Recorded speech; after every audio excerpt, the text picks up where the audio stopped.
আল্লাহ তাআলা কিয়ামতের কঠিন ময়দানে, যেদিন স্বামী স্ত্রীকে চিনবে না, স্ত্রী স্বামীকে দেখে পালিয়ে যাবে, বন্ধু বন্ধুরে চিনবে না, পীর সাহেব মুরিদরে চিনবে না, মুরিদ পীর সাহেবরে চিনবে না, দলের কর্মী তার নেতারে চিনবে না, নেতা তার কর্মীরে চিনবে না, বন্ধু বন্ধুরে দেখে পালাবে। এই কঠিন মুহূর্তে সূর্যটা মাথার কাছে চলে আসবে, জমিনটা তামার জমিন হবে, আজকের জমিনের মতো নয়। মানুষ ঘর্মাক্ত, ক্লান্ত, শ্রান্ত মাথার মগজগুলো কানের ছিদ্র আর নাকের ছিদ্র দিয়ে বেয়ে বেয়ে পড়বে। বিশ্বনবী ফরমান, ময়দানে 7 শ্রেণীর ব্যক্তিকে রব্বুল আলামিন তার আরশের নিচে ছায়া দিবেন। তার মধ্যে প্রথম শ্রেণীর ব্যক্তি হলো ইমামুন আদিল। ইমামুন আদিল, ন্যায়পরায়ণ শাসক, যে ইনসাফের সাথে বিচার করে, যে জাস্টিস সমাজে সার্ভ করে, যে সুশাসন নিশ্চিত করে, ওই ইমামুন আদিল। আদিল শব্দটা বুঝছেন না? ইন্নাল্লাহা ইয়া'মুরু বিল আদল, পাইছেন? আদিল। 7 শ্রেণীর ব্যক্তিকে আল্লাহ তাআলা সুশীতল আরশের নিচে ছায়া দিবেন, যেদিন তার দেয়া ছায়া ছাড়া কোনো ছায়া থাকবে না। এর প্রথম হচ্ছে ইমামুন আদিল, ন্যায়পরায়ণ শাসক। চিল্লায় বলেন সুবহানাল্লাহ। আবার বিশ্বনবী বললেন, ইন্নাল মুকসিতিনা ইনদাল্লাহি আলা মানাবিরা মিন নূর আন ইয়ামিনির রহমান। কিয়ামতের দিন যারা ন্যায়পরায়ণ হিসেবে আল্লাহর সামনে দাঁড়াবে, কিয়ামতের দিন রব্বুল আলামিন তার আরশের ডান দিকে ওই ন্যায়পরায়ণ লোকদের জন্য আরশের ডান দিকে একটা নূরের মিম্বারে তাদেরকে বসার সুযোগ করে দিবে। আল্লাহর আরশের ডান দিকে ন্যায়পরায়ণ লোকদের জন্য আল্লাহ তাআলা নূরের মিম্বার বানাবে। 4টে কেন কথা মনে করেছেন? আল আদাল, জাস্টিস। ইন্নাল্লাহা ইয়া'মুরু বিল আদল। আল্লাহ তাআলা এই আদালতের নির্দেশনা দেয়, সুবিচার, সুশাসন। প্রিয় ভাইয়েরা, এটা আমরা বাংলাদেশে চাই কি চাই না? এই যে অরাজকতা, এই যে অন্যায়, এই যে জুলুম, এই যে ইনকনসিস্টেন্সি, সমাজের অসঙ্গতির প্রধান কারণ জাস্টিস নাই, সুবিচার নাই, সুশাসন নাই। শেষবারের মতো আওয়াজ করে বলেন তো, আমরা বাংলাদেশে আদল চাই কি চাই না? তাহলে প্রথম নির্দেশনা শেষ। আল্লাহ তাআলা তোমাদেরকে আদলের আদেশ দেন। এরপরে আল্লাহ বললেন, আমি তোমাদেরকে ইহসানের আদেশ দেই। ইন্নাল্লাহা ইয়া'মুরু বিল আদলি ওয়াল ইহসান। আমি তোমাদেরকে যেমনি আদলের নির্দেশনা দেই, তেমনি ভাবে তোমাদেরকে ইহসানের নির্দেশনা দেই। ইহসান, আওয়াজ করে সবাই বলেন তো ইহসান। সবাই বলেননি, সবাই বললে এতটুকু আওয়াজ হবে আমি বিশ্বাস করি না। আওয়াজ করে বলুন আল ইহসান। ইহসান মানে কারো প্রতি সফট হার্টেড হওয়া, মহানুভব হওয়া, অনুগ্রহ পরায়ণ হওয়া, অনুগ্রহশীল হওয়া, একে অপরের প্রতি দয়াদ্র হওয়া।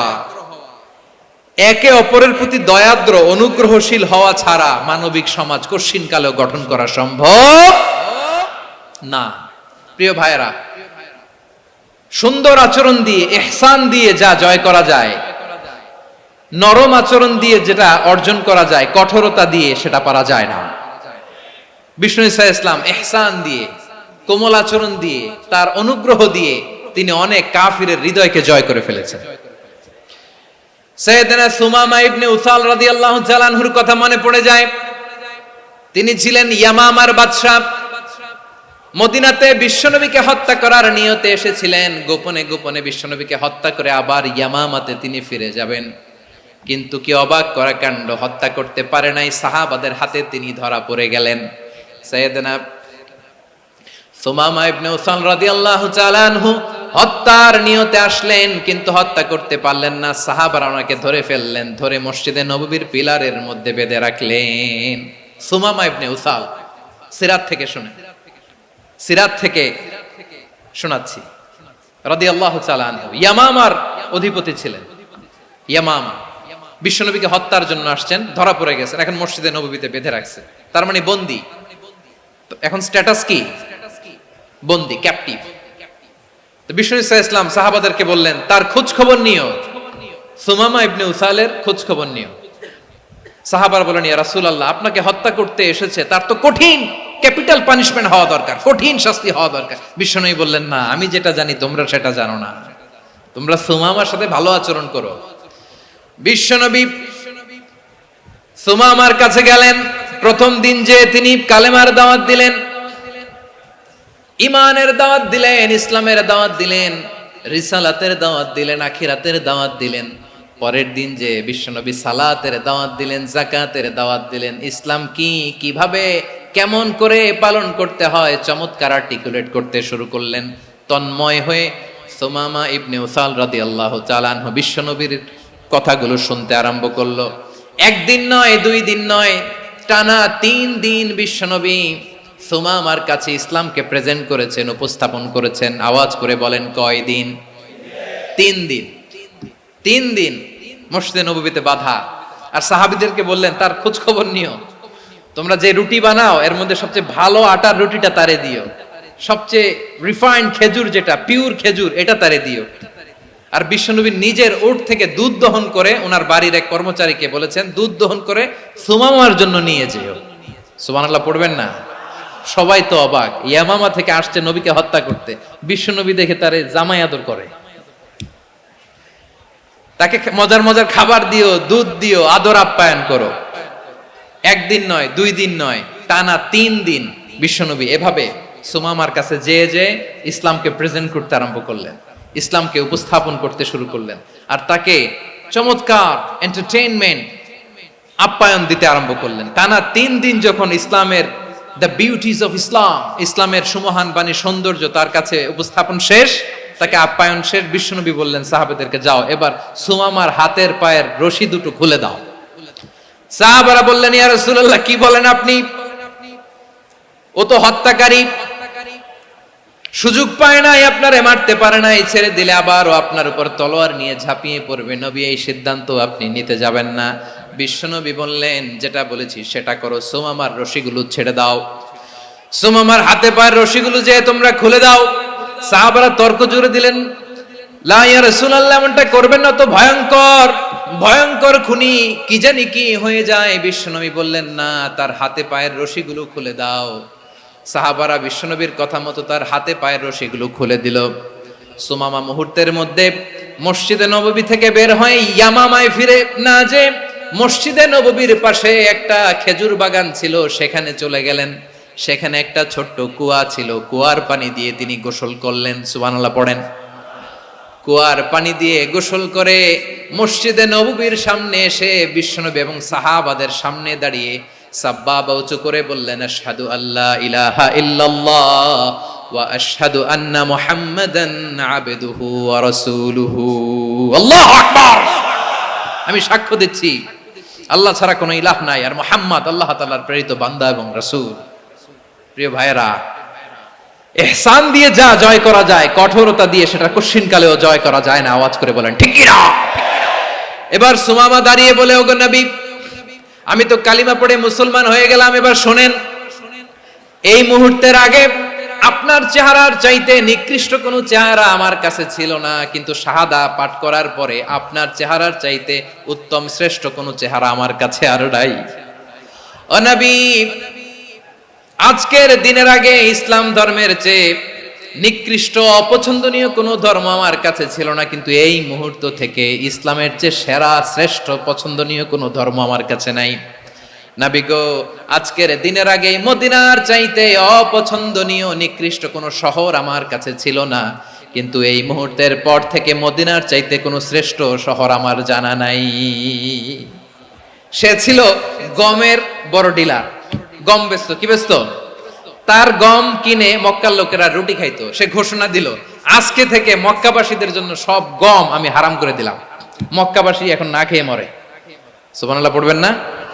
মক্কাবাসী বিশ্বনবীর কাছে আসলেন, এসে বললেন, মুহাম্মদ, আমরা তো তোমার ভাই, তোমার চাচা, তোমার ভাতিজা, তোমার আত্মীয়, তুমি সুমামারে বলো সে যেন আবার গমের সাপ্লাই মক্কার জন্য অনুমতি দিয়ে দেয়। বিশ্বনবীর অনুমতি ক্রমে সুমামা আবার মক্কাতে গম পাঠাতে শুরু করলো। পড়েন সুবহানাল্লাহ। ইহসান, ইহসান দিয়ে আপনি যেটা জয় করতে পারবেন, you can win the heart of your enemies. ইহসান দিয়ে আপনি আপনার শত্রুর হৃদয়কে জয় করতে পারবেন। আওয়াজ করে বলেন, ঠিক কি না? এজন্য আল্লাহ বললেন, ওয়া আনফিকু ফি সাবিলিল্লাহি ওয়ালা তুলকু বিআইদিকুম ইলাত তাহলুকা ওয়া আহসিনু ইন্নাল্লাহা ইউহিব্বুল মুহসিনিন। তোমরা আল্লাহর রাস্তায় দান করবে আর নিজেরা নিজেদেরকে ধ্বংসের হাতে ঠেলে দিও না। তোমরা একে অপরের প্রতি ইহসান করবে, কারণ ইহসানকারীদেরকে আল্লাহ বড্ড ভালোবাসেন। সুবহানাল্লাহ পড়েন। আবার সূরা রহমানে আল্লাহ বললেন, হাল জাযাউল ইহসানি ইল্লাল ইহসান ফাবিআইয়ি আলা, সবাই পড়েন, ফাবিআইয়ি আলাই রাব্বিকুমা তুকাযযিবান। ইহসানের প্রতিদান হিসেবে ইহসানি হয়। বিশ্বনবী সুমামার প্রতি যেমন ইহসান করেছেন, সুমামাও ঠিক তেমন ইহসান ফিরিয়ে দিয়েছে। ঠিক কিনা বলেন? তাহলে এক নম্বরে হচ্ছে আদ, ন্যায় বিচার। দুই নম্বরে সবাই বলেন ইহসান, সদাচরণ। ইহসান দুই ধরনের প্রিয় ভাইরা, ইহসান ফিল ইবাদা, ইহসান ফিল মুআমালা। ইহসান ফিল ইবাদা হচ্ছে একাগ্র অনুভবে ইবাদতে ডুব দেওয়া, এর নাম ইবাদতের ইহসান। সুবহানাল্লাহ পড়ে। বিশ্বনবী বলেন ইহসান মানে কি জানো নাকি?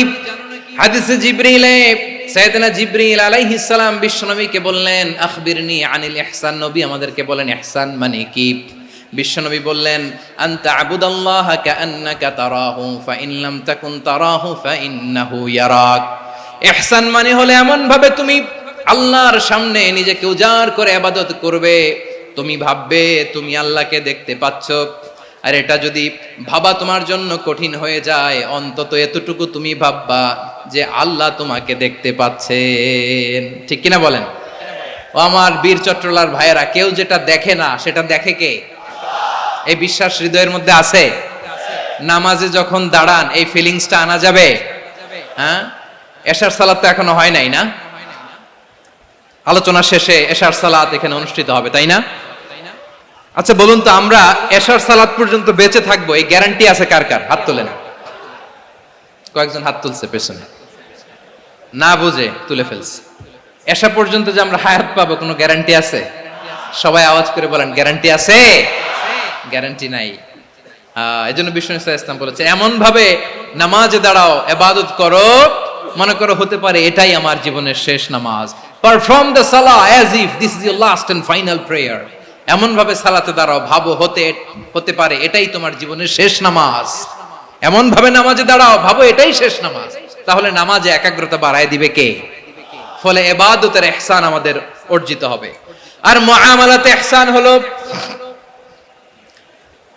বিশ্বনবী বলেন, ইন্নাল্লাহা তাবারাকা ওয়া তাআলা কাতাবাল ইহসানা আলা কুল্লি শাই ফাইদা কাতালতুম ফাআহসিনুল কিতলা ওয়া ইযা যাবাহতুম ফাআহসিনুয যাবহা ওয়ালিয়ুহিদ্দা আহাদুকুম শাফরাতাহু ওয়ালিয়ুরিহ যাবিহাতাহু। ইহসান দুই ধরনের। আওয়াজ করে বলতে হবে, কয় ধরনের? সবাই বলুন আওয়াজ করে, কয় ধরনের? একটা হচ্ছে ইহসান ফিল ইবাদা, ইবাদতে ইহসান। ইবাদতে ইহসান কি? একাগ্র অনুভব দিয়ে ইবাদত করা, মন প্রাণ দিয়ে ইবাদত করা। আর মুআমালাতে ইহসান কি? সব কাজে, দৈনন্দিন কাজে, কর্মে, সামাজিক অ্যাক্টিভিটিতে কোমলতা প্রদর্শন করা, অনুগ্রহের সাথে সবকিছু করা। আল্লাহ তাআলা ইন্নাল্লাহা তাবারাকা ওয়া তাআলা কাতাবাল ইহসানা আলা কুল্লি শাই, তিনি সব কিছুর ব্যাপারে ইহসানকে আবশ্যক করেছেন। সবকিছু মুমিনের সব কাজে ইহসানের পরশ থাকবে। ওয়া ইযা কাতালতুম ফাহসিনুল কিতলা, বিষ্ণুই বলেন তুমি যখন কাউকে হত্যা করো ইহসানের সাথে করো। সুবহানাল্লাহ পড়বেন না? যখন হত্যা করো তখনও ইহসানের সাথে। আচ্ছা হত্যা করবো আবার ইহসান আসবে করতে করে, তো মেরেই ফেলবো আমি। আল্লাহ, ও ভাই একজন খুন করেছে, খুনি, রাষ্ট্রীয় আইনে তার শাস্তি হয়েছে ডেথ পেনাল্টি, মৃত্যুদণ্ড। এখন মৃত্যুদণ্ড দেখে আপনি যেমনে মন চায় তেমনে মারবেন লোকটারে? ওর নাক কেটে ফেলতে পারবেন?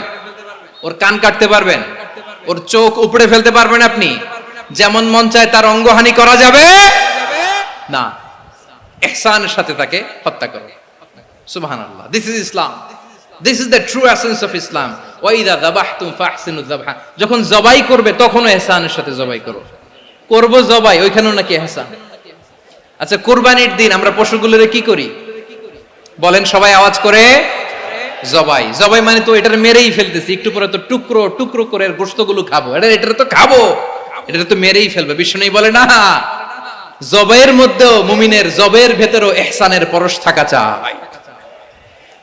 যখন জবাই করবে প্রাণীটাকে হাত পা টাইট করে বেঁধে নাও, ছুরিটাকে শার্পেন করে নাও, ধারালো করে নাও, যাতে অল্প সময়ে জবাইটা হয়ে যায়, প্রাণীটা যাতে কম কষ্ট পায়। সুবহানাল্লাহ পড়ে।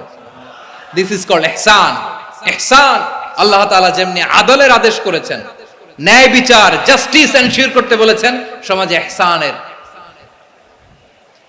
ব্যবহার, ইহসানের অনুশীলন তিনি করতে বলেছেন। এজন্য মুমিনের প্রতিটি কাজে, আমার চট্টগ্রামের ভাইরা আমার দিকে তাকান, খেয়াল করে শুনুন, মুমিন জীবনের প্রতিটি কাজে ইহসানের পরশ থাকা চাই।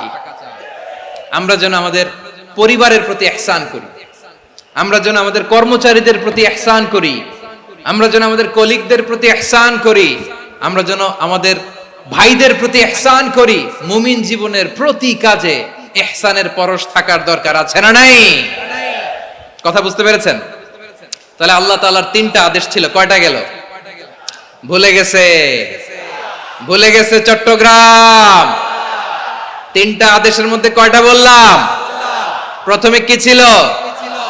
আদল। 2 নম্বরে, 3 নম্বরে রব্বুল আলামিন বললেন ওয়া ইতাইদিল কুরবা, নিকটাত্মীয়দেরকে দান করো। নিকট আত্মীয়দেরকে দাও, যারা তোমাদের ব্লাড কানেকশনের আত্মীয় তাদেরকে তোমরা দাও। এখানে জেনারেলি বললেন দাও, কি দিব সেটা তিনি এখানে বলেন নাই, সেটা তিনি সূরাতুল ইসরার মধ্যে বলেছেন। আল্লাহ বলেন ওয়া আতিদাল কুরবা হাক্কাহ, নিকট আত্মীয়দেরকে তাদের অধিকার, তাদের প্রাপ্য তোমরা বুঝিয়ে দাও। দেখেন, একটা শান্তির সমাজ, একটা সমৃদ্ধ সমাজ, একটা মানবিক সমাজ গঠনের জন্য আল্লাহ তাআলা বেশি না, মাত্র 3টা অর্ডার, 3টা ভার্ডিক্ট তিনি জারি করেছেন। 1 নাম্বার সুশাসন, ন্যায় বিচার। 2 নাম্বার ইহসান। 3 নাম্বার নিকটাত্মীয়, যারা কাছের, তোমার ভেরি ক্লোজ রিলেশনশিপে আছে, তাদেরকে দাও। দাও, দিলে বাড়িয়ে দেয় কে? অনেকে দিতে চায় না, কৃপণতা করে। দিলে বাড়ায় দেয় কে? ও মিয়া, মদিনার মধ্যে সবচাইতে গরিব সাহাবী ছিল বেলাল রাদিয়াল্লাহু তাআলা আনহু। ওনার এন্টায়ার অ্যাসেট, সম্পদের পরিমাণ কতদূর জানেন? একটা লুঙ্গি। বেলাল রাদিয়াল্লাহু তাআলা আনহু, ওনার টোটাল ওয়েলথের এস্টিমেশন হচ্ছে মাত্র একটা লুঙ্গি। একটা লুঙ্গি, টোটাল ওয়েলথ এস্টিমেশন, টোটাল সম্পদের পরিমাণ বেলাল রাদিয়াল্লাহু তাআলা আনহুর কি ছিল? কথা বোঝে নাই বোধহয়। কি ছিল? ওই বেলাল রাদিয়াল্লাহু তাআলা আনহুকে বিষ্ণু ইসলাম বলেছেন আনফিক ইয়া বেলাল, ও বেলাল তুমিও দাও। ওয়ালা তাখশা মিন যিল আরশি ইখলালা, আরশের অধিপতির তো কোনো ঘাটতি নাই, তুমি দিলে ওই আল্লাহ তোমারে বাড়ায় দিবে। এজন্য আমার প্রিয় ভাইয়েরা, দিলে কমে না, দিলে বাড়ে। অনেকে ধরে রাখে, নতুন কিছু নিতে পারে না, হাত দিয়ে যেটা ধরে রেখেছেন এটা দিয়ে দেন, বড় একটা ধরার সুযোগ পাবেন। জোরে বলেন ঠিক কিনা? ধরেন 5 কেজি ওজনের একটা ধরে রাখছেন, এখন 10, এটা না ছাড়লে 10 কেজি ধরতে পারবেন আপনি? আচ্ছা, 10 কেজির জিনিস একটা আছে হাতে, ওইটা যদি ছেড়ে দেন তাহলেই না 15 কেজি ধরতে পারবেন। কথা বলেন ঠিক কিনা? তাহলে দিলে বাড়িয়ে দেয় কে? রব্বুল আলামিন বললেন 3 নাম্বার আদেশ হলো তোমাদের প্রতি সমাজটারে কেমন করে মানবিক সমাজ, সুন্দর সমাজ গড়বা। 3 নাম্বার আদেশ হলো ওয়া আতিদাল কুরবা হাক্কা, নিকটাত্মীয়দেরকে তাদের প্রাপ্য বুঝিয়ে দাও। এই নিকটাত্মীয়দেরকে তাদের অধিকার বুঝিয়ে দেওয়া, প্রাপ্য বুঝিয়ে দেওয়াতে আমাদের গাফলতি আছে না নাই? চট্টগ্রামে নাই? মাশাআল্লাহ আছে, আছে। অনেকে দেখবেন অনেক আল্লাহওয়ালা তাহাজ্জুদ গুজার, সেজদা দিতে দিতে কপালে কালো দাগ ফেলে দিছে, সে তার বোনের হকটা আদায় করে নাই। আছে না নাই? হ্যাঁ, এখানেও আছে। সর্বনাশ। অনেক বড় হাজী সাহেব, বিশাল লম্বা দাড়ি, ছেলেরে সব দিয়ে দিছে, মেয়েরে কিছু দেয় নাই, মেয়ের হক আদায় করে নাই। আছে না নাই? এই হাজী সাহেবেরা, এই আল্লাহওয়ালারা কিয়ামতের ময়দানে আটকে যাবে।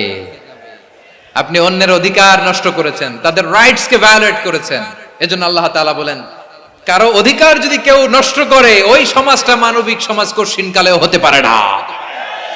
এজন্য 3 নম্বর আল্লাহ বললেন ওয়া ইতাইদিল কুরবা, নিকটাত্মীয়দেরকে দাও। কি দিবা? তাদের অধিকার দিয়ে দাও, বোনের অধিকার বুঝিয়ে দাও, মেয়ের অধিকার বুঝিয়ে দাও, ফুফুর অধিকার বুঝিয়ে দাও। দেখবেন অনেক মায়েরা ছেলের পাতে মুরগির রান দেয়, মেয়ের পাতে দেয় মুরগির ঠ্যাং। এরকম আছে না নাই? ছেলেরা কি দেয় মুরগির, মেয়ের পাতে কি দেয়? তো মেয়ের কি মুরগির রান খেতে মনে চায় না? মনে চায় না? এমনটা করা যাবে না। নিকটাত্মীয়দেরকে অধিকার দিয়ে দাও, নিকটাত্মীয়ের সাথে সুসম্পর্ক রাখো। আদেশটা কার? এজন্য প্রিয় ভাইয়েরা, জীবনে যদি বারাকা অর্জন করতে চান, নিকটাত্মীয়দের সাথে সুসম্পর্ক রাখতে হবে, তাদের জন্য উপহার পাঠাতে হবে। বিশ্বনবী বলেন, লা ইয়াদখুলুল জান্নাতা কাতে, যে ব্যক্তি আত্মীয়তার সম্পর্ককে ছিন্ন করে দেয়, সে কশিন কালেও আল্লাহর জান্নাতে ঢুকবে না। আপনি কি এটারে সহজ হাদিস মনে করছেন? এটা সহজ কথা? আপনি ভাবছেন আপনার নামাজ আপনার বাঁচাতে পারবে, আপনার রোজা বাঁচাতে পারবে, আপনার তাহাজ্জুদ আপনারে বাঁচাতে পারবে? আপনি অধিকার নষ্ট করলে কিছুই আপনারে বাঁচাতে পারবে না। এজন্য নিকট আত্মীয়দেরকে দিতে হবে বেশি বেশি। বিশ্বনবী বলেন, ইন্না সাদাকাতা আলাল মিসকিনি সাদাকা ওয়া আলা যির রাহিমি ইসনাতান সাদাকাতুন ওয়া সিলা। মিসকিন রে দান করলে শুধু দানের সওয়াব হয়, নিকট আত্মীয়কে দান করলে দুইটার সওয়াব হয়, সাদাকার সওয়াব হয়, আবার আত্মীয়তার বন্ধন অটুট রাখার সওয়াব হয়ে যায়। আবার বিশ্বনবী বললেন, মান সাররাহু আইয়ুবসাতা লাহু ফি রিজকিহি ওয়া ইউনসা লাহু ফি আসারিহি ফালইয়াসিল রাহিমা। যে ব্যক্তি তার রিজিকের প্রশস্ততা চায় আর হায়াতে বরকত চায়, সে যেন তার আত্মীয়ের সাথে সুসম্পর্ক রাখে। আমার প্রিয় চট্টলার ভাইয়েরা, আমাদের রিজিক বাড়ুক, এটা আমরা চাই কি চাই না? সবাই চান? হ্যাঁ, আমাদের রিজিকে প্রশস্ততা আসুক, চাই কি চাই না? আমাদের হায়াতে বরকত আসুক, আমরা চাই কি চাই না? এই দুইটা যদি চান, তাহলে নিকটাত্মীয়দের সাথে সুসম্পর্ক রাখবেন, পারবেন? তাহলে সমাজটারে মানবিক সমাজ বানায় দিবে কে? তিনটা আদেশ চলে গেল। কয়টা? আওয়াজ করে বলেন। এক নম্বরে কি ছিল? দুই নম্বরে, তিন নম্বরে নিকটাত্মীয়দেরকে দান। আপনাদেরকে আরো শোনার আগ্রহ আছে? আপনাদের মনোযোগ আছে না গেছে? কষ্ট হচ্ছে না? মাশাআল্লাহ, মাশাআল্লাহ। তাকবীর পড়ুন, লিল্লাহি তাকবীর।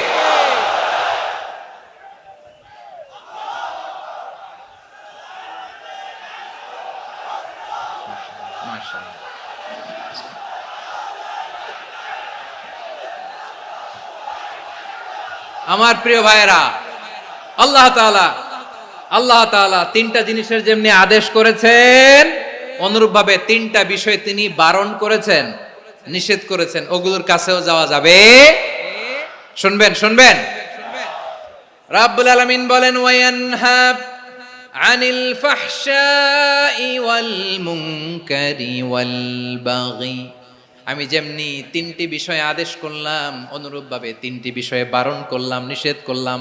আমার এক নাম্বার নিষেধাজ্ঞা হলো অশ্লীলতার প্রতি।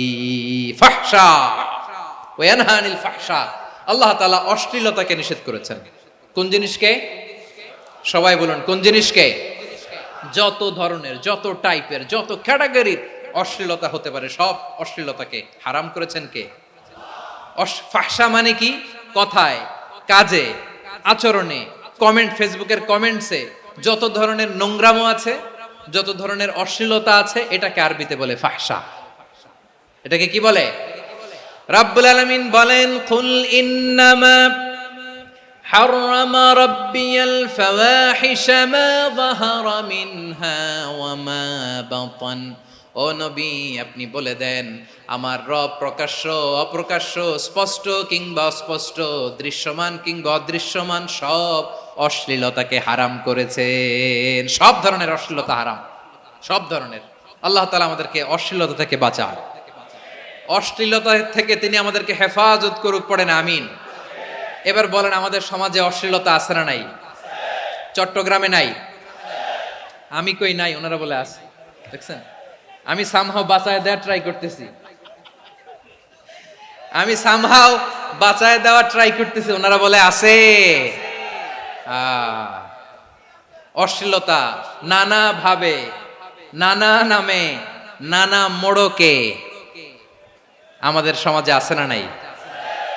সংস্কৃতির নামে, ফ্যাশনের নামে, বিনোদনের নামে, উপন্যাসের নামে, কনসার্টের নামে অশ্লীলতা আছে না নাই? আপনি দেখেছেন কনসার্টগুলোর অবস্থা? এই যে আতিফ আসলাম যে আসছে আমাদের দেশে, তারপর কে কে আসছে, আমাদের তরুণ তরুণীরা, আমাদের যুবক যুবতীরা, আমাদের জেনজিরা, কি অবস্থা ওইখানে? হ্যাঁ, কি অবস্থা? কে বাঁচাবে ওদের? কে রক্ষা করবে ওদের ইমানের, ওদের চরিত্রের হেফাজতের গ্যারান্টি কে দিবে? কনসার্টের নামে অশ্লীলতা আছে না নাই? ছেলে মেয়ে একে অপরকে জড়ায় ধরতেছে, একে অপরকে চুমু খাচ্ছে প্রকাশ্যে, দিবালোকে, গণমানুষের সামনে। আল্লাহ তাআলা এই অশ্লীলতা থেকে আমাদেরকে বেঁচে থাকতে বলেছেন, বেঁচে থাকতে বলেছেন। রূপালী জগতের নামে অশ্লীলতা আছে না নাই? এই টার্মটা আপনারা জানেন না? রূপালী জগৎ কি জগৎ? আসলে কি রূপালী জগৎ না অন্ধকার জগৎ? আমার বোনেরা, আপনাদেরকে যে কি বলে তারা বুঝায়, রূপালী জগৎ শুনেই আপনি ভরকে যাবেন না। রূপালী জগতে যে নারী যত বেশি উলঙ্গ, সে নাকি তত বেশি সাহসী। জানেন? বলে এটা একটা সাহসী নারী, খুব সাহসী পদক্ষেপ তার। যত বেশি শরীর থেকে কাপড় নামাতে পারবে, যত বেশি বস্ত্রহীন হয়ে নিজেকে প্রেজেন্ট করতে পারবে, সে নাকি তত বেশি সাহসী। আমার চট্টলার ভাইয়েরা, শয়তানের প্রথম এজেন্ডা ছিল বনি আদমকে বস্ত্রহীন করা। সে আদম এবং হাওয়া আলাইহিস সালামকে নিষিদ্ধ গাছের ফল খাইয়ে তাদেরকে বস্ত্রহীন করেছে। এই জামিনেও সে আমাদেরকে বস্ত্রহীন করতে চাইবে। এই রূপালী জগতের নামে তারা এটা করে। আমার প্রিয় বোনেরা, আপনি জানেন না আপনার দাম কত? ওরা আপনাদেরকে বিজ্ঞাপনের সস্তা পণ্য বানাতে চায়। ওরা আপনাদেরকে ওদের ভোগের লিপসার টুলস বানাতে চায়। ওরা আপনাদেরকে দিয়ে ওদের খায়েশ পূরণ করতে চায়। এটা আপনাদের জন্য মোটেও ডিগনিটি নয়, এটা আপনাদের জন্য সম্মান নয়। আপনার সম্মান শালীনতায়, আপনার সম্মান হেজাবে, আপনার সম্মান ভদ্রতায়, আপনার সম্মান আপনার ডিসেন্ট পোশাকে। পোশাক বলে দেয় এই নারীটা ভদ্র না অভদ্র। পোশাক বলে দেয় এই মেয়েটা কোন ঘরের মেয়ে। আওয়াজ করে বলেন ঠিক কিনা? আপনি জানেন না, আপনারা সস্তা পণ্য বানায়, ভোগের পণ্য, বিলবোর্ডে আপনাকে উলঙ্গ করে উপস্থাপন করে। এই অশ্লীলতার সাথে ইসলামের কোনো সম্পর্ক। এজন্য আল্লাহ বলেন, আমি অশ্লীলতাকে হারাম করেছি। অশ্লীলতাকে হারাম করার প্রথম কারণ হলো এর মাধ্যমে মানবতাকে অপমানিত করা হয়। কারণ মানুষের সম্মান মানুষের পোশাকে। মানুষ যখন পোশাকহীন হয়ে যায়, বস্ত্রহীন হয়ে যায়, তার সম্মান কমে যায়, ঠিক কিনা? অশ্লীলতাকে হারাম করার প্রথম কারণ হচ্ছে মানুষ মানুষকে অপমান করে। একটা নারী, সে তো সম্মানিত, নারী যে কত সম্মানিত নারীরা এটা বুঝেই নাই। বিশ্বনবী বলেন, আর দুনিয়া কুল্লুহা মাতা ওয়া খায়রু মাতা'আদ দুনিয়া আল মারআতুস সালিহা। আমার বোনেরা, 5টা প্যান্ডেলে আপনারা এলইডিতে আমার আলোচনা শুনছেন, আমি জানি। আপনাদের এই গর্ভ যে কত দামি আপনি জানেন না। আপনার পেট থেকেই আসবে আগামী দিনের সালাহুদ্দিন আল আইয়ুবী। আপনার পেট থেকেই আসবে অনাগত দিনের ইমাম মাহদী আল মুনতাযর। আপনার পেট থেকেই আসবে অনাগত দিনের ফয়সাল, ওয়াসিম, মুগ্ধ, আবু সাইদের মতো বীর যোদ্ধা।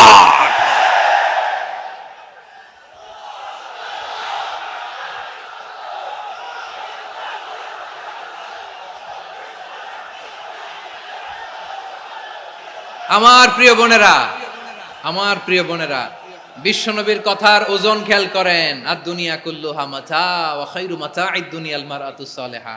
দুনিয়ার সবকিছুই অ্যাসেট, এর মধ্যে সবচেয়ে দামি অ্যাসেট নেককার নারী।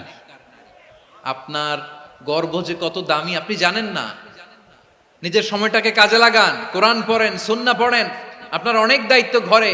You are the MD of your family. একটা family it's a very big institution.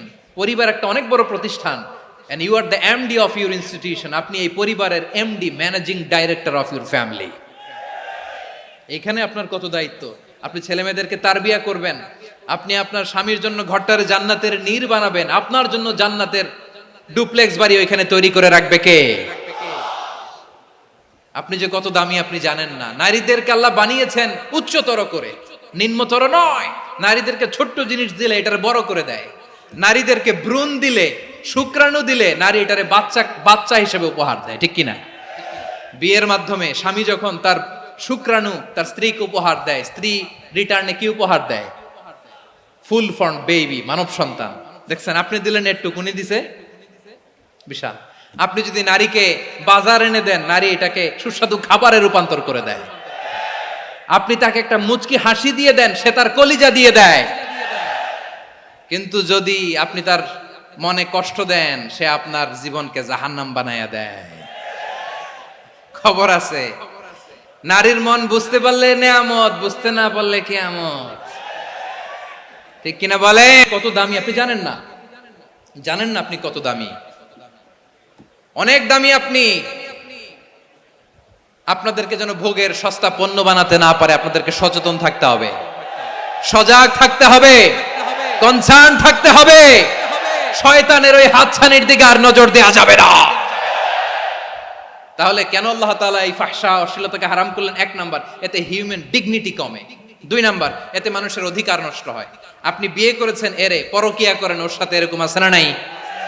স্ত্রীর অধিকার নষ্ট করেছেন। আপনি বিবাহ সম্পর্কে আবদ্ধ হয়েছেন তার সাথে, আপনি পরকিয়া করেন ওই ছেলের সাথে, আপনি আপনার হাজবেন্ডের সাথে বিট্রে করেছেন।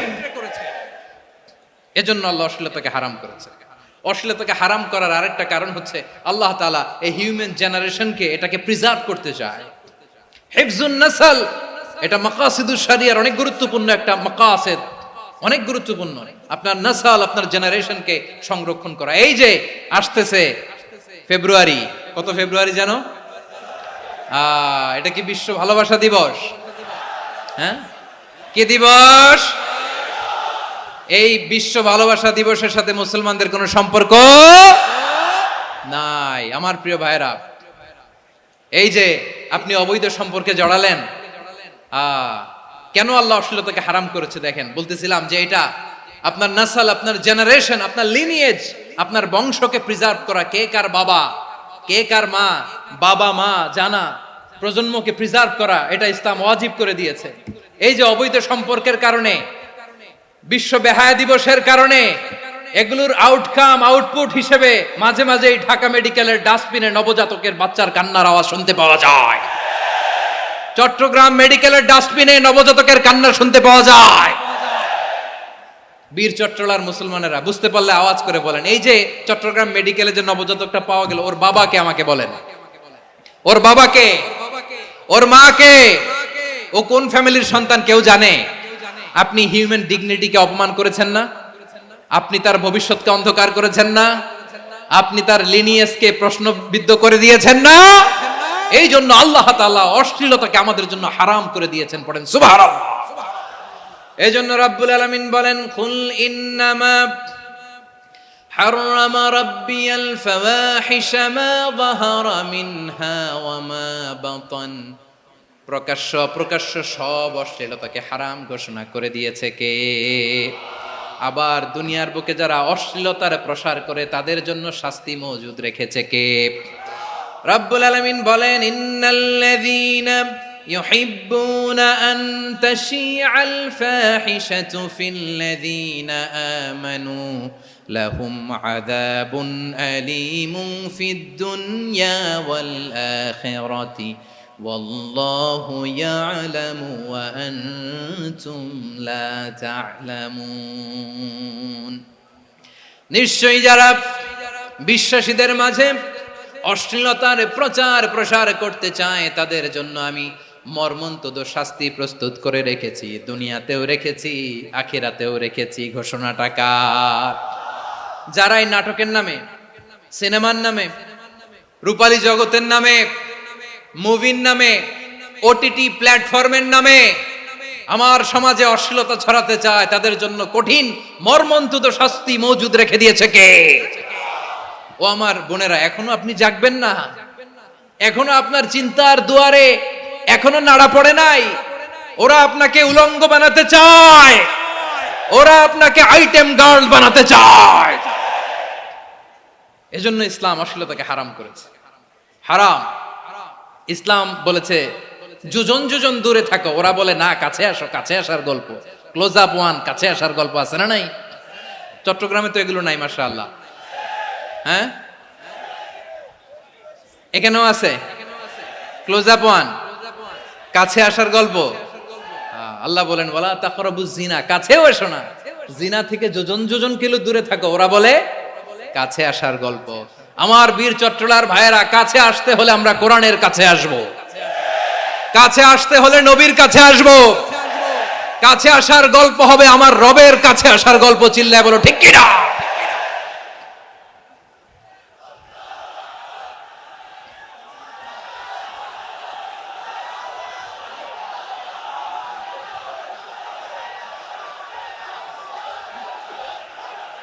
বসুন বসুন আমার ভাইয়েরা। তাহলে অশ্লীলতার সাথে আমাদের কোনো সম্পর্ক?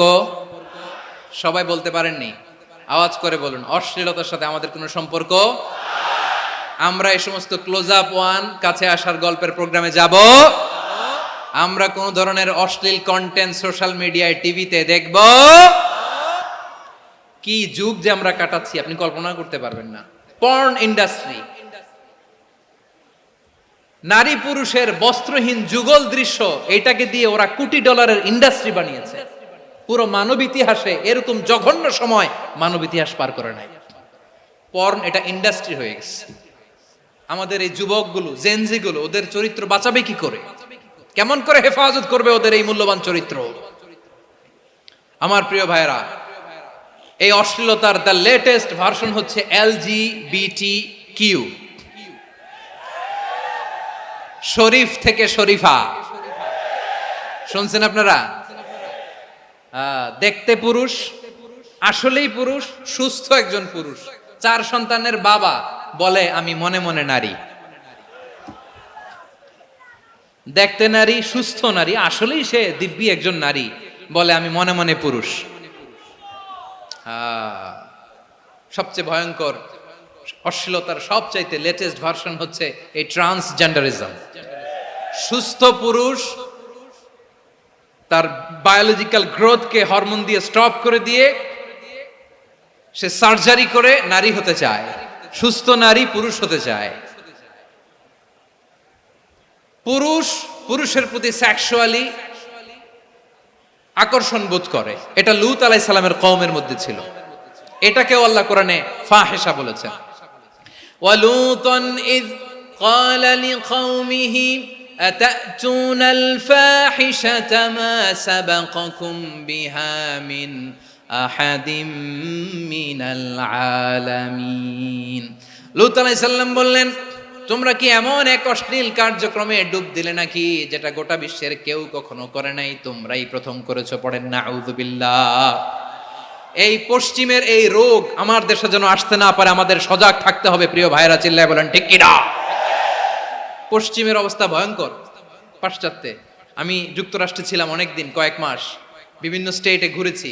গার্ডিয়ানরা উদ্বিগ্ন, ছেলে মেয়েদেরকে, ছোট্ট ছেলে মেয়ে, ওদেরকে জিজ্ঞেস করে, তুমি how do you feel right now inside yourself? তুমি ভিতরে ভিতরে কেমন ফিল করো? তোমার কি ছেলে ছেলে লাগে না মেয়ে মেয়ে লাগে?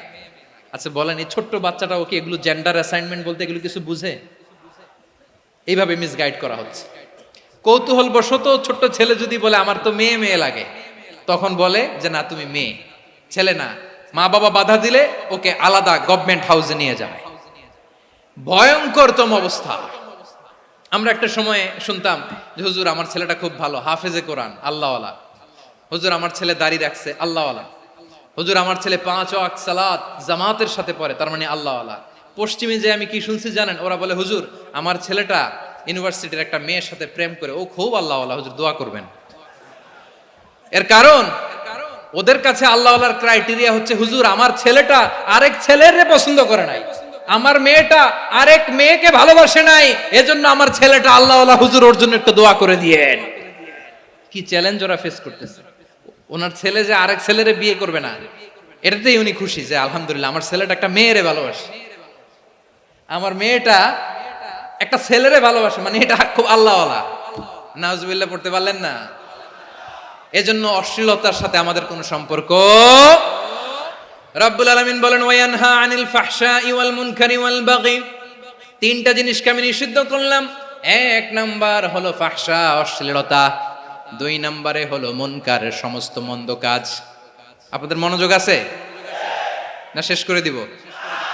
আর 2-1 মিনিট শুনবেন? আচ্ছা বলি তাহলে, আর 2-1 মিনিট। তাহলে নিষেধাজ্ঞা জারি করেছেন তিনটা জিনিসের উপর। এক নাম্বার কি? ফাহশা, অশ্লীলতা। দুই নাম্বার মুনকার। মুনকার মানে হচ্ছে যত মন্দ কাজ, খারাপ কাজ, বাজে কাজ, এটার বলে মুনকার। এটার কি বলে? আপনারা পড়ছেন না, তা'মুরুনা বিল মা'রুফি ওয়া তানহাউনা আনিল মুনকার। ভালো কাজের আদেশ, সৎ কাজের আদেশ, অসৎ কাজের নিষেধ। মুনকার, মুনকার হচ্ছে মানুষের স্বাভাবিক বিবেকবোধ যেটাকে খারাপ বলে, ওইটাই মুনকার। পৃথিবীর সব আসমানি গ্রন্থ যেটাকে খারাপ বলেছে, মানুষের স্বাভাবিক বিবেকবোধ যেটাকে খারাপ বলেছে, এগুলো সব মুনকার। যেমন ইফটিজিং, এটা কি ভালো না খারাপ? মজুদদারি, খাদ্যে ভেজাল দেওয়া, ওজনে কম দেওয়া, মাছে ফরমালিন মিশানো, চাঁদাবাজি, টেন্ডারবাজি, দখলবাজি, এগুলো আমাদের স্বাভাবিক বিবেকেই বলে এগুলো খারাপ, এগুলো হচ্ছে মুনকার। আল্লাহ তাআলা এই মুনকার থেকে আমাদেরকে বেঁচে থাকতে বলেন, আর শয়তান এই মুনকারের প্রতি আমাদেরকে উদ্বুদ্ধ করে। আল্লাহ তাআলা বললেন, ইয়া আইয়ুহাল্লাযীনা আমানু লা তাত্তাবিউ খুতুওয়াতিশ শাইতান ফাইন ওয়া মান ইয়াত্তাবি' খুতুওয়াতিশ শাইতানি ফাইন্নাহু ইয়া'মুরু বিল ফাহশাই ওয়াল মুনকার। আল্লাহ বললেন, ও আমার গোলামেরা শোনো শোনো, ও আমার বিশ্বাসী বান্দারা খবরদার, তোমরা কশিনকালেও শয়তানের পদাঙ্ক অনুসরণ করবে না, কারণ শয়তান তোমাদেরকে অশ্লীলতা এবং মন্দ কাজের দিকে উদ্বুদ্ধ করে। আমাদের কাজ হচ্ছে শয়তান আমাদেরকে যেদিকে নিতে চায় আমরা তার উল্টা দিকে যাব, ঠিক কিনা বলে? শয়তান এই মন্দ কাজকে আমাদের কাছে বিউটিফাই করে, চাকচিক্যময় করে আমাদের সামনে উপস্থাপন করে। এজন্য আল্লাহ বলেন মুনকারকে থামাতে হবে, মুনকার প্রতিরোধ করতে হবে। মুনকার প্রতিরোধের দায়িত্ব শুধু আমাদের নাকি? শুধু আপনার খতিব সাহেবের, ইমাম সাহেবের, নাকি মুসলিম উম্মার সবার? আওয়াজ করে বলুন, মুনকার, অসৎ কাজ প্রতিরোধের দায়িত্ব কার? রাব্বুল আলামিন বলেন, কুনতুম খায়রা উম্মাতিন উখরিজাত লিন-নাসি তা'মুরুনা বিল মা'রুফি ওয়া তানহাউনা আনিল মুনকার। তোমাদেরকে শ্রেষ্ঠ জাতি করে জমিনের মধ্যে আবির্ভূত করা হয়েছে, যাতে করে তোমরা জমিনের ভেতরে সৎ কাজের আদেশ করতে পারো আর অসৎ কাজের নিষেধ করতে পারো। উম্মাহ কুনতুম খায়রা, তাহলে গোটা উম্মার দায়িত্ব, এটা বুঝতে পারছেন তো? আচ্ছা, আরো নিচে আসেন।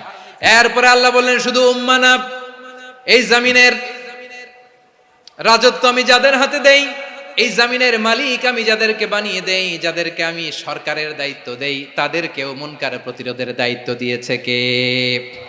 আল্লাহ বলেন, যারা ক্ষমতার মসনদে বসেছে তাদেরকে 4 দফা কর্মসূচি আমি আল্লাহ দিলাম। আওয়াজ করে বলেন, কয় দফা? আল্লাহ বলেন, আল্লাযীনা ইম্মাক্কান্নাহুম ফিল আরদি আকামুস সালাতা ওয়া আতাউয যাকাতা ওয়া আমারু বিল মা'রুফি ওয়া নাহাউ আনিল মুনকার ওয়ালিল্লাহি আকিবাতুল উমুর। যারা এই জমিনের উত্তরাধিকার হয়েছে তারা 4 দফা কর্মসূচি নিয়ে সামনে আগাবা। সালাত কায়েম করবা, যাকাত আদায় করবা, সৎ কাজের আদেশ দিবা, অসৎ কাজ থেকে মুনকার প্রতিরোধ করবা। আদেশটা কার? আমার প্রিয় চট্টলার ভাইরা, পুরো উম্মার দায়িত্ব মুনকার প্রতিরোধ করা, সরকার প্রধানের দায়িত্ব মুনকার প্রতিরোধ করা। এরপর আল্লাহ বলেন, প্রতিটা ফ্যামিলির যিনি প্রধান, সিইও, বাবা, প্রত্যেক বাবারও দায়িত্ব এই মুনকার প্রতিরোধ করা। আওয়াজ করে বলেন ঠিক কিনা? যেমনটি সাইয়েদনা লোকমান আলাইহিস সালাম ওনার কলিজার টুকরা সন্তানকে আদেশ করেছেন, ইয়া বুনাইয়া আকিমিস সালাতা ওয়া'মুর বিল মা'রুফি ওয়ানহা আনিল মুনকার। পড়েন সুবহানাল্লাহ। বাবা ছেলেকে সবক দিচ্ছে। কে সবক দিচ্ছে? কাকে? লোকমান আলাইহিস সালাম ছেলেকে বলতেছে, ওরে আমার কলিজার টুকরা সন্তান, ওরে আমার বাছা, নামাজ কায়েম করবা, সৎ কাজের আদেশ দিবা, আর মুনকার প্রতিরোধ করবা, অসৎ কাজ সমাজ থেকে খারাপ কাজকে ঝেঁটে বিদায় করে দিবা। তাহলে দেখেন আমি স্টেপ বাই স্টেপ নামলাম। পুরা উম্মার দায়িত্ব, জমিনের উত্তরাধিকারী আল্লাহ যাদেরকে বানিয়েছেন সরকার, তাদের দায়িত্ব, প্রতিটি ফ্যামিলির প্রধানের দায়িত্ব, এরপরে বিশ্বনবী বলেন সচেতন প্রতিটি মুসলিমের দায়িত্ব সমাজ থেকে মুনকারকে উৎখাত করা। বিশ্বনবী বলেছেন মান রাআ মিনকুম মুনকারান ফালিয়ুগাইয়িরহু বিয়াদিহি ফাইন লাম ইয়াস্তাতি ফাবিলিসানিহি ওয়া ইন লাম ইয়াস্তাতি ফাবিকলবিহি ওয়া যালিকা আযআফুল ঈমান। সমাজে যে মুনকার দেখবে, খারাপ কাজ দেখবে, সে যেন হাত দিয়ে সেটাকে থামায়। কি দিয়ে? আপনাদের তো হাত নাই না? হাত আছে, হাত আছে। ওরা যেই হাত দিয়ে অন্যায় করে ওইটা প্রতিরোধের জন্য আমাদেরও হাত আছে না নাই? থামাতে হবে, থামাতে হবে।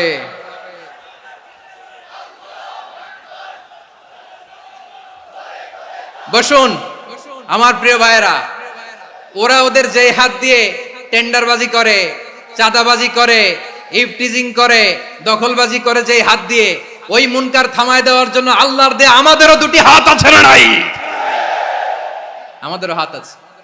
থামাইতে হবে, থামাইতে হবে, হিম্মত করতে হবে। আমার প্রিয় ভাইয়েরা, না থামালে আমরাই ডুববো শেষমেশ। আমাদের বাঁচার জন্য হইলেও থামাইতে হবে।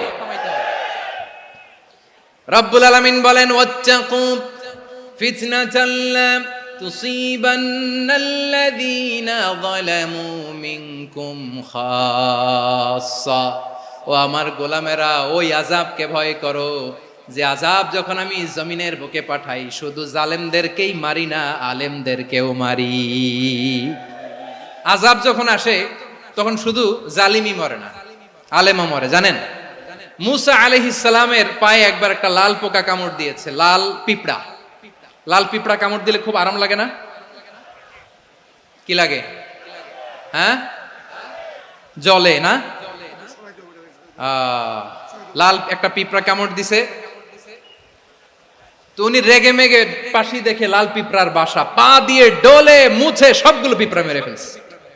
এই ঘটনাটা আল্লাহ ঘটিয়েছেন এজন্য মুসা আলাইহিস সালাম ছিলেন কালিমুল্লাহ, সরাসরি আল্লাহর সাথে কথা বলতেন। তিনি আল্লাহকে জিজ্ঞেস করেছিলেন, আল্লাহ তুমি যখন কোনো জনপদে আযাব পাঠাও, শাস্তি দাও, ওখানকার শুধু জালেমরাই তো মরে না, ভালো মানুষগুলাও মরে, তো আযাব দিবা মুশরিকদের উপর দিবা, অবাধ্যদের উপর দিবা, ভালো মানুষগুলারে মারো কেন? আল্লাহ বললেন, মুসা তোমার যে কামড় দিছিল পায়ের মধ্যে পিঁপড়া, কয়টা পিঁপড়া? জোরে বলেন। একটা পিঁপড়া, তো সবগুলারে মারলা কেন? রেগে মেগে পুরো পিঁপড়ার বাসা ভেঙে ম্যাসাকার করলা কেন? এই মুসা, আমি যখন অ্যাকশনে যাই, আমি যখন শাস্তি দেই, তখন এত বাস বিচার করা হয় না, বাস বিচার করা যায় না। যখন অ্যাকশনে যাওয়া হয় ওইটা ডাইরেক্ট অ্যাকশন হয়ে যায়। চিল্লায় বলো ঠিক কি না? এজন্য আমাদের বাঁচার জন্য হলে ওই পাপ থামাতে হবে, এই শয়তানের অট্টহাসি থামাতে হবে, অন্যায় অপরাধ সমাজ থেকে আমাদের থামাতে হবে। কারণ আযাব আসলে ওরাও মরবে, আমরাও মরব। একটা জাহাজ 2 তলা, আপনি আছেন 2য় তলায়। শুনতেছেন? শুনতেছেন? জাহাজ কয় তলা? আপনি কোন তলায়? 2য় তলায়। নিচের তলার কিছু লোক জাহাজের তলা ছিদ্র করতে আরম্ভ করছে। কি ছিদ্র করতেছে? আচ্ছা, জাহাজের তলা ছিদ্র করলে তলা দিয়ে কি ঢুকে? এখন আপনি যদি বলেন আমার কি, আমি তো 2 তলায়, আমার কি, আমি তো সেফ, আমি ইন দ্য সেফ জোন, আমি তো ভালো আছি, আমি তো ভালো আছি, ওরা ছিদ্র করে ওরা মরবে। আসলে কি শুধু ওরা মরবে, নাকি তলা ফুটো হলে ভিতরে পানি ঢুকলে আপনারও শরীর সমাধি হবে? তলা দিয়ে যখন পানি ঢুকবে, জাহাজ ঢুকলে আপনিও মরবেন। এজন্য নিজে মরার আগে ওই পাগলগুলোর নিচতলায় যে থামাতে হবে। চিল্লায় বলেন ঠিক কি না?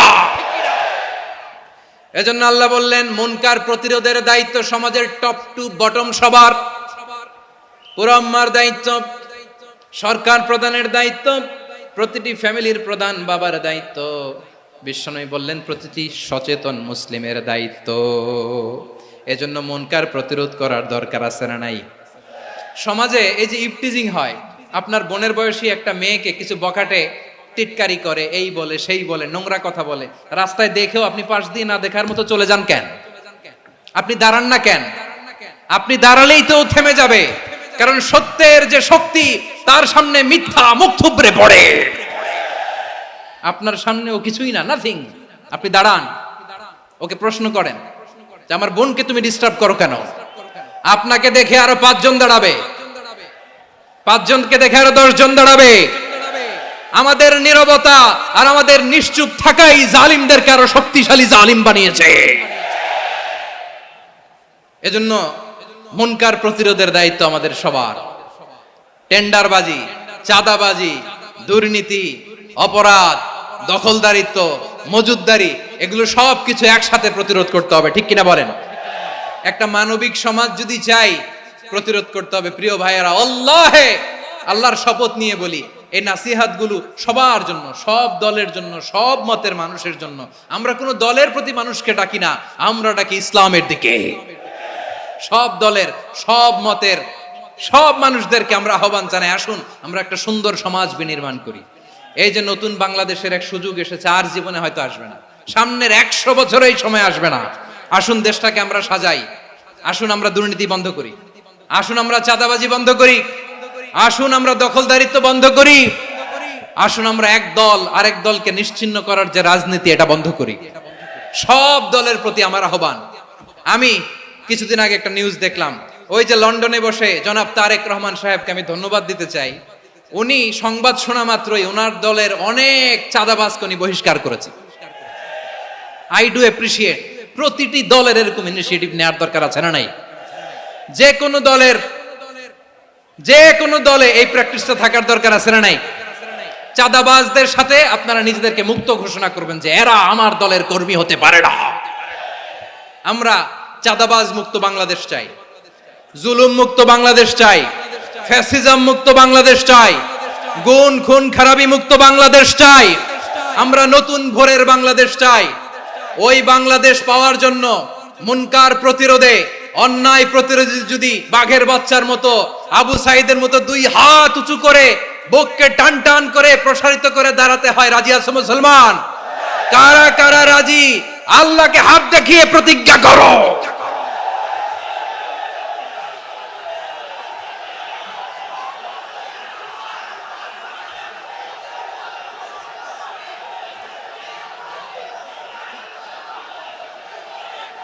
আমার প্রিয় ভাইয়েরা, বসুন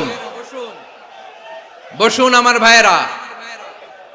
রাব্বুল আলামিন বলেন, ওয়ায়ানহা আনিল ফাহশাই ওয়াল মুনকারি ওয়াল বাগি ইয়াইদুকুম লাআল্লাকুম তাযাক্কারুন। বসুন। আল্লাহ বললেন, আমি অশ্লীলতাকে নিষেধ করি, আমি সব ধরনের মন্দ কাজকে নিষিদ্ধ করি, সব শেষে আমি সীমা লঙ্ঘনকে তোমাদের জন্য নিষিদ্ধ করি। আলোচনা মনে আছে তো? না ভুলে গেছেন? নিষিদ্ধ করেছেন কয়টা জিনিস? 1 নম্বরে অশ্লীলতা, 2 নম্বরে মুনকার তথা সব মন্দ কাজ, 3 নম্বরে আল বাগি, সীমা লঙ্ঘন, ক্রসিং দ্য লিমিট। সীমা লঙ্ঘন করা ভালো না। We all should know our limits. চিল্লায় বলেন ঠিক কিনা? একই আয়াতে আল্লাহ বললেন, কুল ইন্নামা হাররামা রাব্বিয়াল ফাওয়াহিশা মা যাহারা মিনহা ওয়া মা বাতানা ওয়াল ইসমা ওয়াল বাগিয়া বিগাইরিল হক। অন্যায় ভাবে যে অবাধ্য হয়, যে সীমা লঙ্ঘন করে, তাদেরকেও আমি এটা হারাম করে দিলাম। সীমা লঙ্ঘন করা হারাম, সীমা লঙ্ঘন করা হারাম। আল্লাহ বারবার আমাদেরকে ওয়ার্নিং দেয়। যখন আমরা থামি না তখন আল্লাহ ধরে, আর যখন ধরে তখন ছাড়ে না। ধরে না, ধরলে আল্লাহ। ফেরাউনকে কিন্তু হুট করে ধরে নাই, আপনারা জানেন 9 বার ওয়ার্নিং দিয়েছে। ফেরাউনকে আল্লাহ তাআলা ওয়ার্নিং দিয়েছিল কয়বার? বীর চট্টলার বীর সেনানীরা আওয়াজ করে বলেন, ফেরাউনকে ধরার আগে ওয়ার্নিং দেওয়া হয়েছিল কয়টা? রাব্বুল আলামিন বলেন, ওয়ালাকাদ আতাইনা মূসা 9 আয়াতিন বাইয়িনাত। 9টা মুআজিজা দেখিয়েছি। 1 2 3 বারবার এইভাবে রিমাইন্ডার, ওইভাবে রিমাইন্ডার, এইভাবে নসিহাত, ওইভাবে দাওয়া। ফাকুলা লাহু কাওলান লাইয়িনা, নরম করে বলো, সফট করে বলো, যত ওয়ে হতে পারে দাওয়া মেথডোলজির। মূসা আলাইহিস সালামের সব অ্যাপ্লাই শেষ।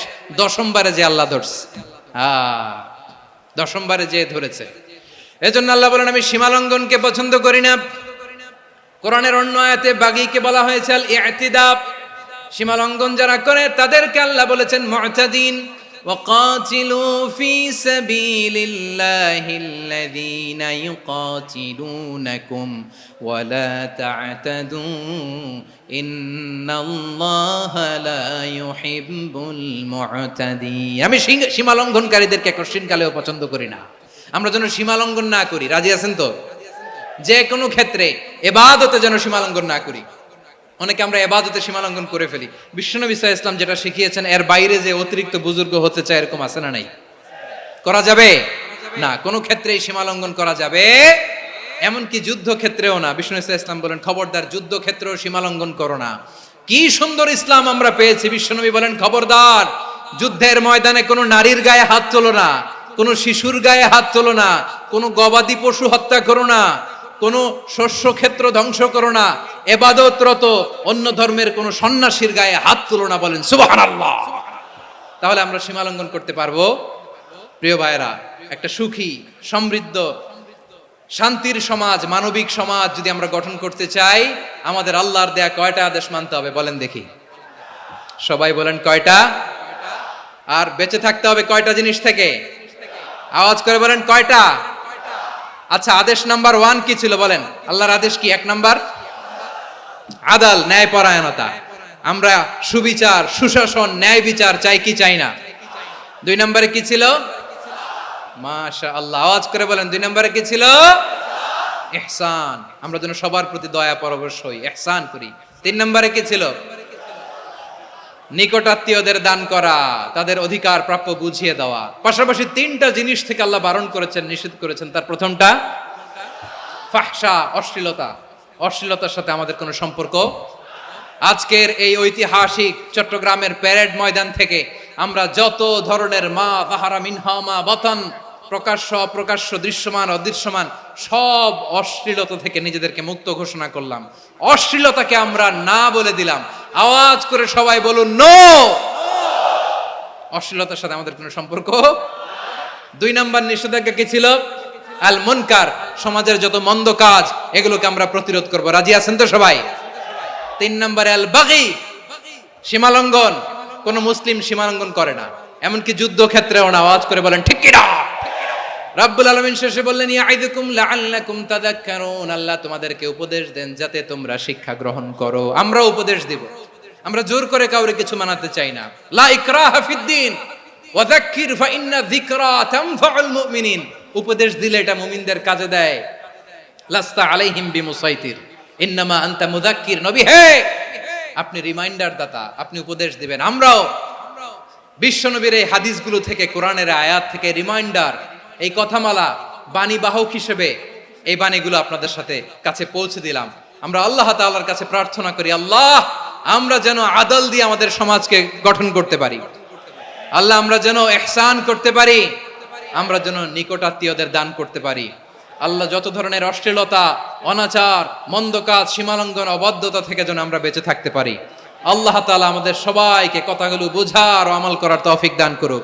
হাযা মা ইনদি ওয়াল ইলমু ইনদাল্লাহ আলাইহি তাওয়াক্কালতু ওয়া ইলাইহি উনীব। প্রিয় ভাইরা, আমি আপনাদের সবার জন্য দোয়া করি, আপনারাও আমার জন্য দোয়া রাখবেন। আমাদের পাশেই আছেন আমাদের সকলের শ্রদ্ধাভাজন, আমাদের মুরব্বী আওলাদে রাসূল আনোয়ার হোসেন তাহের জাবির আল মাদানী হাফিজাহুল্লাহ ওয়া রাআ। সবাই বসুন। উঠবেন না? কেউ উঠবেন না? উঠলেন কেন? উঠলেন কেন? প্যারেড ময়দানের প্রোগ্রাম তো এরকম হইতে পারবে না। বসুন, এটা আল্লামা সাঈদীর স্মৃতি বিজড়িত মাহফিল। বসুন, বসুন। এই মাহফিলের আদব আছে। বসুন, বসুন। সুশৃঙ্খল ভাবে আমরা আখির মোনাজাতে অংশগ্রহণ করব।